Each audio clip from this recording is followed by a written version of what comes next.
Hey, this is Lance with 20 Saturday Night. Today we're going over So You Want to Be Aquaman. Before we go too much into it, I just want to remind you all to comment, subscribe, and share this video with your friends so we can keep doing our contests that we do every month. So, you know, all that good stuff. So let's just go into Aquaman.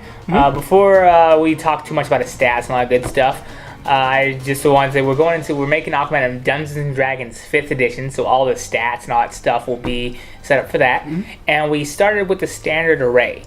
We do the standard array mainly because it's easier to have a character. It's easier to pitch this character to a DM, or it's easier to put it in pretty much any game, whether you're using Adventure League or a homebrew campaign or what have you, if you don't have to worry about rolling specific stats using point buy or anything like that. Yeah, because then also that way, because this is all in theory, so I mean you can roll for your stats if you want. You know, it's hard to stout out characters, especially like superheroes or whatever, because they sort of get all the Deus Ex Machina powers that they need. Yeah, if he needs to win, they'll win. In a lot of times, you know, Superman's power is as strong as it needs to be, but that's what we did the standard array to just make it, you know, even and balanced. We made him a 9th level character. Because he's not as powerful as, say, Wonder Woman is. I know in a certain movie, I don't want to make any spoilers for an almost 11-year-old DC Comics movie, but you should still definitely watch the Flashpoint Paradox if you didn't. It's pretty easy to understand why Aquaman's not as powerful as Wonder Woman, but definitely more powerful than, say, Batman without prep time. All that stuff. Yeah, I mean, prep time, it's a whole thing where it's like, yeah, I could probably beat up Mike Tyson if I had enough time to, like, lay traps for him and grab weapons, but nah. And then, but if Mike Tyson knew you were coming and you didn't have, like, you know, weapons or anything, he would kill you with me, and then he would kill me with your body. Yeah. So we made him a 9th level character. The race that we went with was Triton. We did it for a few reasons. Triton, they do get a few cool abilities that really go out well with Aquaman. The ability to speak with fish and other, you know, sea creatures. Breathe underwater is obviously big for Aquaman, and as well as a swim speed that Tritons get. Yeah, that sure is a swell thing to have if you're going to be underwater a lot. Yeah, it definitely is. With the Triton as well, just a few of the things that they get. They do get a few innate spells that you can use to sort of roleplay. It's coming from these Tridents of Neptune. The innate spells that Triton gets are Fallout Cloud at once a day. At 3rd level, they get Gust of Wind once a day, and at 5th level, they get Wall of Water once a day. And they use their Charisma modifier for these spell save DCs if some are needed. And luckily, because of the build that we're giving Aquaman here for this, he does have a pretty okay Charisma modifier. And they also get a Wall of Water spell, I think Tritons do. Yeah, and so it's like Water Ball or whatever Aquaman does. That's Mermaid Man, dude. They're like the same, right? I mean, they're both rascals. They both get tracked by the empty 6-pack holders. And yeah, they both. You know what? This video could also double for a Mermaid Man video for sure. But yeah, so like the other spells that Tritons get add to work perfectly with them. And also, Tritons, they can also just talk to fish, which kind of, you know, it's Aquaman's thinking, just sort of like, woo, woo, woo, fish, I don't know, or dolphins or whales. Right. Tritons also resist cold. That could be seen as, you know, they're very inured to the undersea, you know, coldness and clamminess of the sea. So there you go. And they're also immune to most negative undersea effects, which would be, you know, key for any Atlantean. The stats that we gave, that we ended up with, and this is just due to various, you know, obviously standard array. And as well as with the leveling up stats that we gave him, Aquaman should end up with a 16 in strength, a 14 in dexterity, a 14 in constitution, a 10 in intelligence, a 10 in wisdom, and a 14 in charisma. We gave him his strength as the highest score because, you know, he is one to sort of turn over trucks, pick up, you know, large sea creatures, and he's gone toe-to-toe with both the Justice League as well as Orm and a few others from time to time, you know, hasn't been ripped in half by Superman. Or Ogre. Yeah. Not that Ogre. If that Ogre fought Aquaman, it would be a wrap. But we give him dexterity to account, high dexterity account for that, you know, swim speed that he has. He's also fairly acrobatic. You know, he's fit and very virile and all that stuff. Yeah, like how in Aquaman Aquaman game out on N64, you swim through all those rings. Yeah, definitely. And we gave him a 14 Constitution because, he is, very hale, and, he's always swimming around everywhere. It's great cardio. And we gave him a 14 in Charisma because he is the king of Atlantis. One through birthright, but once he did accept the crown, he also did sort of lead into a leadership position. He's intimidating, but he's also a good king to his people, even if he doesn't care about the surface too much. 10 in Intelligence, mainly because 10, he's never been invented too much, or things like that. I don't remember any Aquaman comic books or any movies or anything like that where he's invented a laser that pierced through a thing. He relegates that to, it seems like, his Atlantean scientist. Or his dolphin girlfriend. Yeah, we're gonna go into the further. Yeah, quick thing about Aquaman. His first girlfriend, the oldest one, was a full-blown dolphin. Not the dolphin with the body of a lady, not a shape-shifting dolphin, just some dolphin. That was a real hot dolphin. I don't know. So for that, he gets a 10 to Intelligence and to Wisdom because he wants to do unspeakable things to a dolphin. Yeah. For his proficiencies, we didn't give him any strength-based proficiencies or dexterity-based ones. For Wisdom, we gave him Animal Handling. That should be a 4. For his Charisma, we gave him Intimidation and Persuasion because he is the king of an underwater nation that is the largest nation on the planet. He's got to be able to persuade, have the gift of gab, and persuade his people to do goodly things and not go and worship Orm. Or like when he went to the UN, was like, "There's nothing you countries want. All you surface countries are holes." And he just sort of walked into the UN and started bullying everyone. That's going to count towards his intimidation, which is also good at, because if the king of an entire nation, intelligence. Well, if a king of an entire nation is wielding a magic staff, it's like, hey, do this for me. If like, say the president was fighting some Hell's Angels or what have you, and he has a Desert Eagle, and nobody else there had a gun, and he was like, well, okay, Mr. President, just don't kill me. And he hopefully wouldn't. Would you? I know, that whole situation sounds fishy to me. Okay. And so we also gave him history because he has been noted several times of poring over Atlantean history once he did claim the throne and wanted to always know back into more about Atlantis. The background that we gave him was noble, just because he is, again, the king of Atlantis. We gave him the noble position of privilege instead of the one that gives you some retainers that walk around, torchbearer and whatnot.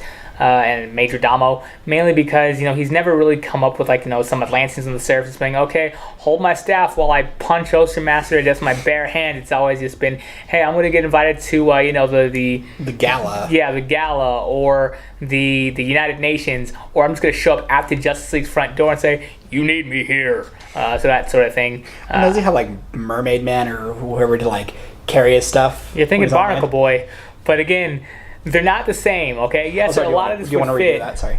No, I don't. Oh, sorry. This will be a monument to your failure. Oh, no. Yeah.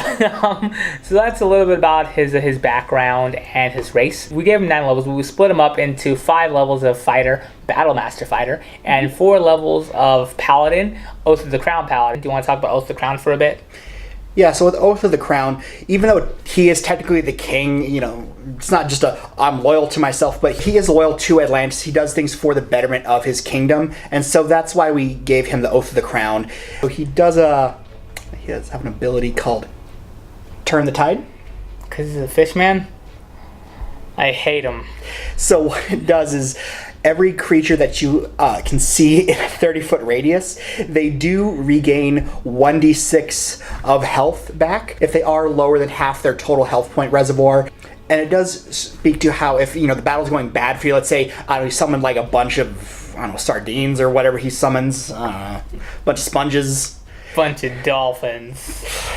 That's for the after party. So if he summons a bunch of his, little fish to help him beat up a scuba diver or what have you, if they are getting beat up and they are half that, I don't know what their total health points are, but be like, oh, fight harder because I'm Aquaman, then they'll sort of get inspired, sort of just ignore their wounds. And his second Paladin ability that he gets is called Champion Challenge, and what that does is he sees someone that he can see, and when he sees that person, they have to make a wisdom saving throw. and it's part of his channel divinity ability. And once they, if they fail their wisdom saving throw, they can't willingly move 30 feet away from him. This would explain how a lot of times there are people who they fight him, even though it's Aquaman. Like if there's a diver who's like being mean, and he's like, yeah, I'm taking all of this coral, mwahaha. And Aquaman's like, I'm going to fight you, and all the other divers still fight him, even though he's Aquaman. It sort of explains how he's able to do that, because he's like, you're not getting away from me. Yeah, and that's also good mechanically, just because Aquaman, or any sort of, most Paladins, I want to say, are a melee fighter, and something like Champion Challenge could be good to keep people aggressive on your Paladin, on your more hardy character, while your Warlock of the group, say your Green Lantern, is able to sort of skirt to the back and be casting Eldritch Blast or hexing the battlefield or what have you, without having to worry about a bunch of people swarming onto him, and also keeps the enemy in range of Aquaman so that he can smite them and strike at them with his trident or with his dukes. For the Paladin fighting style, we went with defense. It's a solid fighting style. It adds +1 to their armor class as long as they're wearing armor. And somebody in a melee fighter is definitely going to want an increase to their armor class for sure. Since he is a Paladin at 4th level, the spells that we did give good old Arthur Curry are going to be Bless. That's really good for helping out your allies. It's a great spell. It is a full action to cast Bless. So this would mainly be better to use, say, if he's not able to catch up to somebody first, or you guys get surprised around, or a fight's coming, anything like that. Well, it lasts for a typical combat a minute, and basically if there is an attack roll or a saving throw that's made with up to 3 characters, it goes higher at higher levels, but he's only going to get the first level version of this. They can add a D4, roll the D4 onto those attack rolls or saving throws. The next spell that we gave him, it is Command. Command comes from his Paladin archetype there, the Oath of the Crown. And so with Command, what it does is you speak a one-word command. The target has to survive. Well, not survive, but you must survive it. The target must beat a wisdom saving throw, or you say a one-word command at them that they must follow, that they need to follow, as long as it's not, you can't just say suicide, and then they go ahead and Kurt Cobain themselves. The next thing that we gave him was Compelled Duel. This again came with the Oath of the Crown. This could be good if your Champion Challenge Paladin ability doesn't quite work out. Therefore, this could be a good way to make sure that, say, you need to keep Darkseid on you for God knows what reason, or if you're fighting Superman, you need to keep Superman on you, even though we all know how well that worked. There you go for that. Or if you need to keep 2 people on you for some reason, so you can be like, you fight me and you fight me. Yeah, if your DM's doing some unique stuff, like instead of having this one super strong boss, have a couple of sub-bosses that he's fighting, things like that. We also give him Cure Wounds.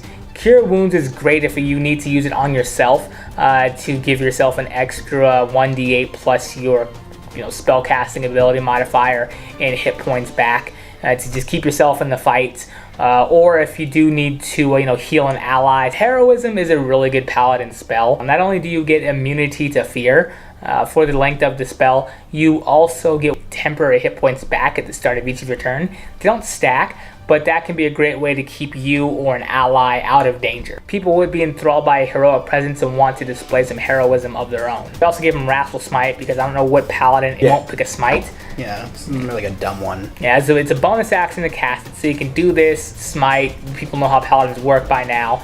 And so the next time you hit with the melee attack, it deals 1d6 psychic damage there with that as well. And additionally, if the target is a creature, it does make a wisdom saving throw, be frightened by you. And so that could be with, oh no, a king is killing me. You'll want to run, or, oh, the Justice League is here to kick my ass. Oh no, the Justice League is here to womp me. I'll probably run away, because you're the bad guy if the Justice League is fighting you. No, listen, it was just a misunderstanding. Yeah, I kill all those kids by accident. The other 5 levels, we put it into Fighter. I was a little bit on the fence about this, but I decided to give him Battlemaster Fighter instead of, say, Eldritch Knight, or what I saw is probably be a little bit more fitting would be Champion. Battlemaster mainly because he is really adept on the battlefield. He is a big bruiser in the Justice League Pantheon, but he knows how to fight with his brain. He does a lot of tricks and trips and things like that.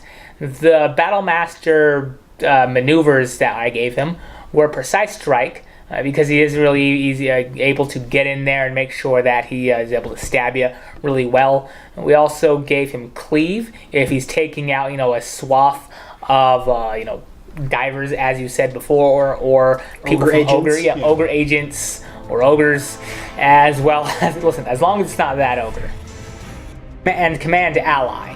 Command Ally is because he is, he's constantly, telling other people what to do on the battlefield. A little bit about each of these. Cleave is you can cause one creature adjacent to one you hit with the melee weapon to take superiority die damage if the same attack roll would hit it. So if he's able to hit one creature, he hits next to it. Command Ally. You may have an ally attack with superiority die extra damage in place of one of your own attacks. Luckily with fighters, they do often get multiple attacks, 2 attacks at 5th level, and then 3 attacks, I want to say, 11th or 14th or something like that. So you're not losing out too much at this higher level for a fighter. And so with Precise Strike, you can roll a superiority die and add that bonus to the accuracy of your attack.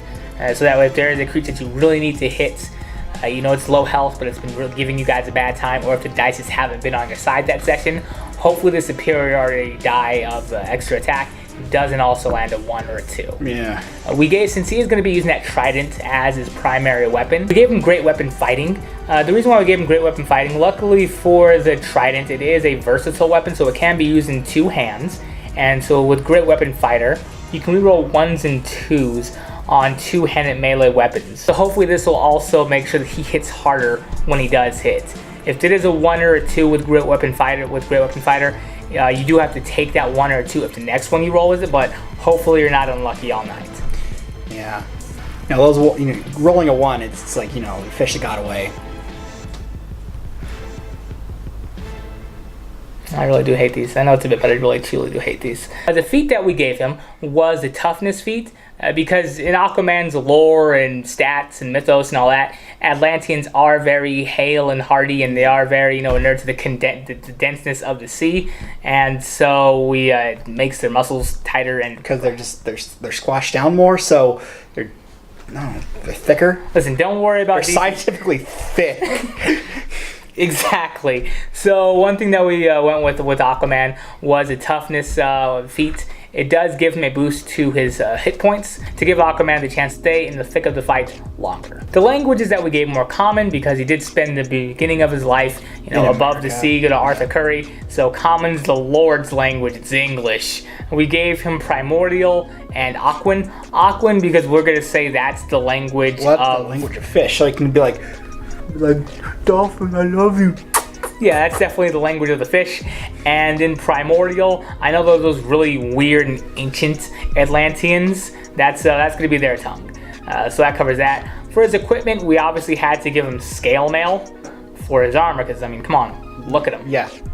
And so for this Trident of Neptune, what we decided to do here is we gave him the Trident of Fish command, because what else would fit Aquaman more? Yeah. And we decided to take 500 gold points of his starting equipment, because we started him out with an uncommon item and all the other whatnots that came with a 9th level character in a high magic game, because I'm imagining the DC Comics universe is definitely a high magic game. Yeah. And so we took that and we dipped it in adamantium for 500 gold.